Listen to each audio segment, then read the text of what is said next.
Chapter number 3 में chapter का नाम है pair of linear equation in two variable.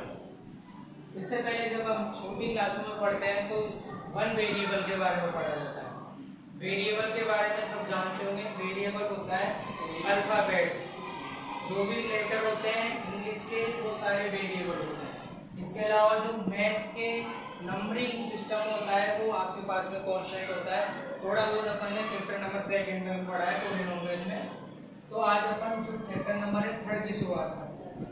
इसमें जो क्वेश्चन आते हैं आपके पास में चैप्टर 3.1 में ये आता है। सबसे पहले ग्राफ से रिलेटेड क्वेश्चन आता है 3.1 में। फिर 3.2 स्टार्ट करते हैं जब आपके पास में आएगा दो मेथड आते हैं। दो मेथड से x और y की वैल्यू आपको फाइंड करनी होती है, जिसमें फर्स्ट मेथड का नाम होता है सब्स्टिट्यूशन मेथड और दूसरे मेथड का नाम होता है एलिमिनेशन मेथड। धीरे धीरे 1 बाय 1 अपन पहले 3.1 के बारे में सीखेंगे, फिर 3.2 में दो मेथड आएंगे, उन्हें सॉल्व करेंगे। तो 3.1 में देखो क्या चीजें आनी चाहिए आपको। सबसे पहले देखो जनरल फॉर्म लिखता हूं मैं आपके पास में।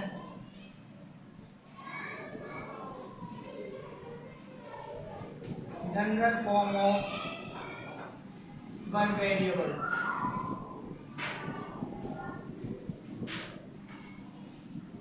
General form of one variable. One variable में क्या होगा? सिंपली एक वेरिएबल होगा। जैसे मैंने लिखा आपके पास में 3x + 10 = 15। तो इस इक्वेशन में सिर्फ एक वेरिएबल है x। अब अपन लिखते हैं general form of two variable.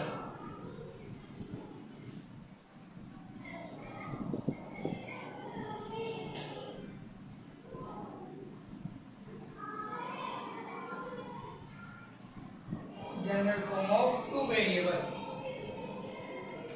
एक वेरिएबल में एक वेरिएबल आ गया। अब यहाँ पे टू की बात हो रही है तो यहाँ पे दो वेरिएबल आए। दो वेरिएबल आप कोई से भी ले सकते हो। जैसे मैंने लिया यहाँ पे 3x + 4y = 10। तो इस इक्वेशन में जो इक्वेशन बनी है यहाँ पर दो वेरिएबल है, x तो x है, x दूसरा y है। जब आगे और बड़ी क्लासों में जाते हो तो आप तीन वेरिएबल के बारे में पढ़ते हो, लेकिन अगर क्लास 10 के अकॉर्डिंग हमें दो वेरिएबल के बारे में पढ़ना है। दोनों वेरिएबल को सॉल्व करके हमें x और y की वैल्यू फाइंड करनी है। जब भी दो वेरिएबल हमें इक्वेशन में मिलती है तो हमें दो इक्वेशन मिलती है। अगर दो इक्वेशन नहीं होगी तो हमसे x और y की वैल्यू फाइंड नहीं होगी। इसके लिए इसके साथ में मैं एक और इक्वेशन लिखता हूँ, जैसे 4x + 5y = 20। तो दो इक्वेशन को सॉल्व करके हम x और y की वैल्यू फाइंड करते हैं। देखो इसको दूसरे फॉर्म में लिखते हैं तो कैसे लिखते हैं? ax + by +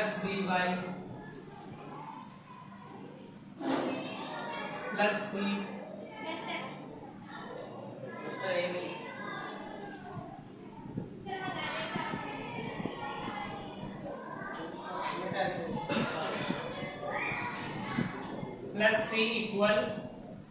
0। ना x के आगे जो वैल्यू होती है वो एक ही होगी, y के आगे जो वैल्यू होगी आपके पास में c की वैल्यू होगी, और जो आपके पास में c मतलब यहाँ पर ना तो कोई आया z आया है, इसके साथ में कुछ नहीं आया। c का मतलब यहाँ पर कोई नंबर ही होगा। जैसे चैप्टर नंबर 2 में किससे कंपेयर करते थे आप? ax² + bx + c। तो उसमें भी c नंबर होता था, यहाँ पर भी c नंबर ही होगा। बाकी चेंज कहाँ हो रहा है? यहाँ पर x² आ रहा है, यहाँ पर क्या आ रहा है? y आ रहा है। तो इस तरह से हमें ध्यान रखना होता है।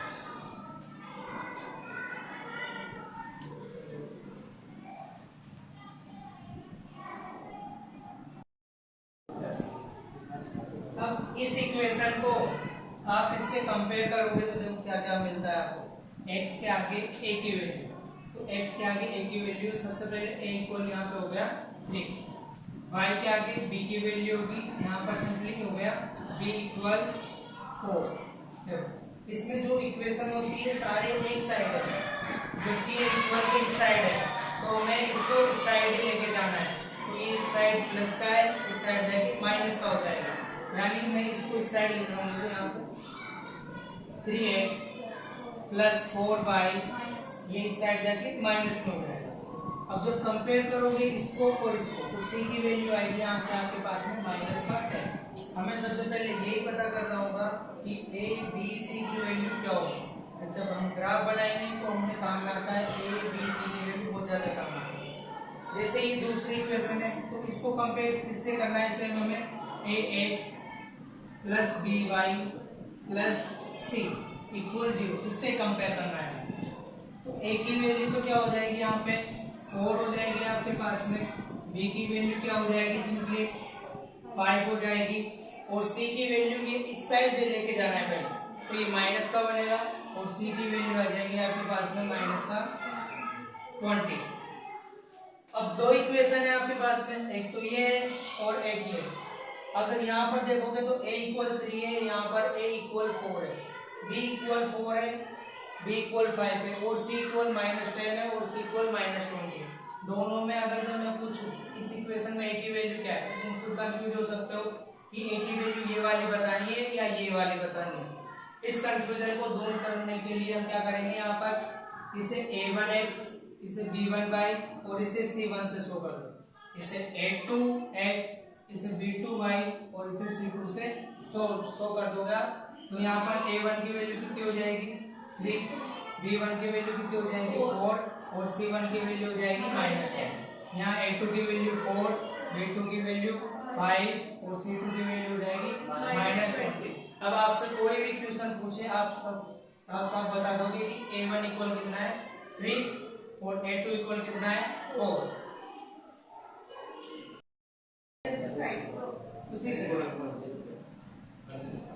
ये दो इक्वेशन जस्ट अपन ने इससे पहले अभी राइट की थी, a1x plus b1y plus c1 equal 0, और दूसरी इक्वेशन है a2x plus b2y plus c2 equal 0। यहाँ से मैंने इसे इक्वेशन फर्स्ट नाम दिया और इसे इक्वेशन सेकंड नाम दिया। जब आप इन दोनों का कंपेयर करोगे, तो कंपेयर करना है हमें डिवाइड फॉर्म में। डिवाइड फॉर्म में कंपेयर करेंगे, जैसे a1 upon a2 equal b1 upon b2, c1 upon c2। इसे 3 बार लिख रहा हूं मैं, just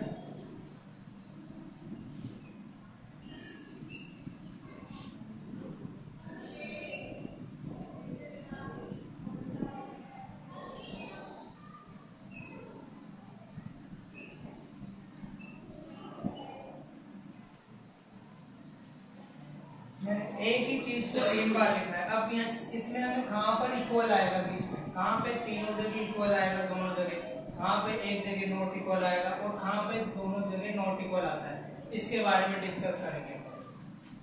a1 upon a2 not equal हो b1 अपॉन b2। अगर a1 अपॉन a2 की वैल्यू b1 अपॉन b2 के बराबर नहीं हो, तो केस क्या होगा उसके बारे में डिस्कशन करना है। a1 अपॉन a2 की वैल्यू b1 अपॉन b2 और c1 अपॉन c2 तीनों वैल्यू इक्वल हो, तब क्या रिजल्ट आएगा इसका। और a1 upon a2 b1 upon b2 की वैल्यू c1 अपॉन c2 के नॉट इक्वल आए, तो इसकी कंडीशन क्या क्या होती है। तो फर्स्ट वाले की कंडीशन होती है a1 upon a2 not equal हो b1 अपॉन b2 के। तो इस कंडीशन में जो लाइन होती है आपके पास में इंटरसेक्टिंग होती है। जब आप ग्राफ में लाइन बनाओगे, तो दो लाइन का जब ग्राफ बनाओगे तो दोनों लाइन इंटरसेक्टिंग होगी, आपस में कट करेगी। कब करेगी, जब a1 अपॉन a2 की वैल्यू b1 अपॉन b2 के इक्वल नहीं होगी। अगर तीनों वैल्यू इक्वल हो आपके पास में,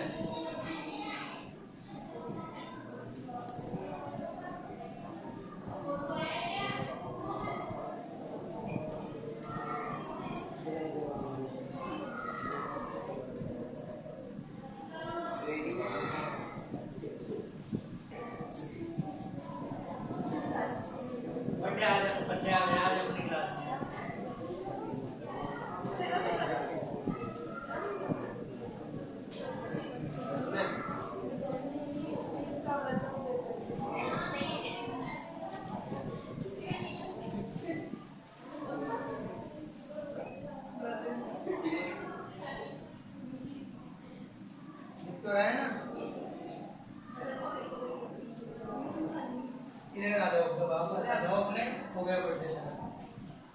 जब a1/a2 की वैल्यू b1/b2 के नॉट इक्वल हो तो दो ग्राफ, जब ग्राफ बनाओगे तो उसमें लाइन इंटरसेक्टिंग करेगी। अगर a1/a2 की वैल्यू इक्वल हो b1/b2 और b1/b2 की वैल्यू c1/c2 के इक्वल हो, इस कंडीशन में जो आपका ग्राफ होता है वो कोइंसिडेंट होता है।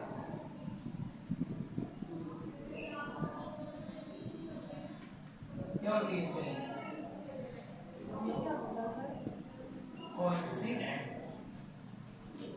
कोइंसिडेंट का मतलब क्या होता है? एक लाइन के ऊपर दूसरी लाइन एक ही लाइन के ऊपर दूसरी लाइन आएगी, वही होगा आपके पास में कोइंसिडेंट। यानी मान लो मैंने इसके लिए एक लाइन बनाई, वो ये बनी, अब दूसरी इक्वेशन के लिए मैंने एक और लाइन बनाई, वो भी इसी के ऊपर से जाएगी, यानी एक ही लाइन के ऊपर दूसरी लाइन आती है, वो कोइंसिडेंट होगा। और थर्ड कंडीशन में a1/a2 की वैल्यू b1/b2 के इक्वल तो, लेकिन c1/c2 के इक्वल ना हो। इस कंडीशन में जो लाइन होती है आपके पास में पैरेलल होती है। लाइन कैसी होगी? पैरेलल होगी। पैरेलल का मतलब आप समझते हो, एक लाइन दूसरी लाइन को कभी भी आजीवन इंटरसेक्ट नहीं करेगी, कभी भी कट नहीं करती। और इंटरसेक्टिंग का मतलब दोनों लाइन एक दूसरे को कट करती है। अब जस्ट इसका एक एग्जांपल लेंगे और उसे अपन सॉल्व करेंगे। इतना लिखो।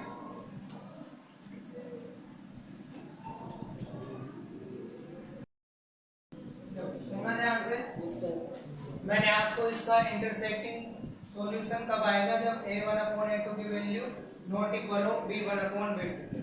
साथ में हमें इसका एल्जेब्रिक रिप्रेजेंटेशन भी ध्यान रखना होगा। ये जो इस साइड लिखा है मैंने, इसे बोलते हैं एल्जेब्रिक रिप्रेजेंटेशन, और इसे बोलते हैं अपन ग्राफिकल रिप्रेजेंटेशन। ये होगा ग्राफिकल रिप्रेजेंटेशन, और ये वाला होगा आपके पास में, ये इस साइड है ना जो भी लिखा हुआ है, ये होता है ग्राफिकल रिप्रेजेंटेशन, और जो इस साइड है ये एल्जेब्रिक रिप्रेजेंटेशन होता है।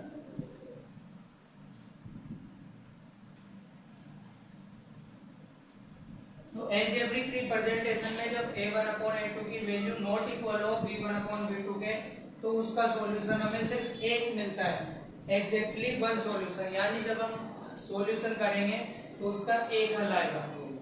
ऐसे ही अगर अपन तीनों इक्वल हो, उस कंडीशन में कोइंसिडेंट होता है। कोइंसिडेंट होने पर उसके जो सॉल्यूशन होते हैं वो इनफिनाइट होते हैं। एक से अधिक सॉल्यूशन हो सकता है, 1 2 3 4, हमें पता नहीं होता उसका सॉल्यूशन कितना होता है। अगर अपने पास में a1/a2 इक्वल हो b1/b2 और नॉट इक्वल हो c1/c2, तो उसका जो ग्राफिकल रिप्रेजेंटेशन होगा उसमें लाइन तो पैरेलल आएगी, लेकिन जो सॉल्यूशन आएगा वो नो सॉल्यूशन आएगा। यानी उसका सॉल्यूशन हमें पता नहीं होता है। पता क्यों नहीं होगा? क्योंकि जो लाइंस कट होगी वो इनफिनाइट पे होती है।